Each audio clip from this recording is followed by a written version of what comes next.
Withdrawal करणार नाही आणि त्या दिवशी अनायशा नाझीर काजी हे मधुकर साळवेंना त्यांच्या घरी सापडले। पण आमचे पाहुणे म्हणून आले असता चहा पाणी करून ते तिथून निघून गेले आणि मधुकर साळवे सुद्धा आले। मधुकर साळवेचं माझं फोनवर बोलणं झालं। मी उमेदवाराशी सुद्धा बोलले की असा धोका आम्हाला देऊ नका, जेणेकरून तुम्ही अर्ज विड्रॉल करसाल त्या अगोदर जर काही असलं तर आम्हाला सांगा। तर त्यांनी सांगितलं की ताई असं होणार नाही, मी एक बहीण म्हणून तुम्हाला शब्द देतो की 1 कोटी जरी मला मिळाले तरी मी अर्ज विड्रॉल करणार नाही। आणि दुसऱ्या दिवशी नाझीर काजीच्या गाडीत बसून हा माणूस पक्षाचा विड्रॉल करून गायब होतो। तो आज तागायते त्याचा फोन लागत नाही। याचा अर्थ आम्ही समजावं का की आमचा उमेदवार किडनॅप झालेला आहे।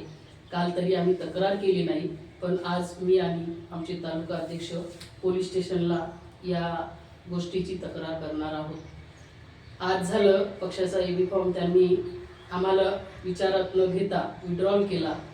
याच्यानंतर राजकारणातली लोकशाही संपली आहे का, लोकशाही आहे की नाही, का पैशावर इथून पुढे राजकारणात चालणार आहे, हा प्रश्न आमच्या सगळ्यांपुढे पडलाय। कारण बऱ्याच ठिकाणी पैशाने अनापोस निवडणुका नगरपालिका झालाय, कुठेही लोकशाहीचा अंश याच्यामध्ये दिसत नाही।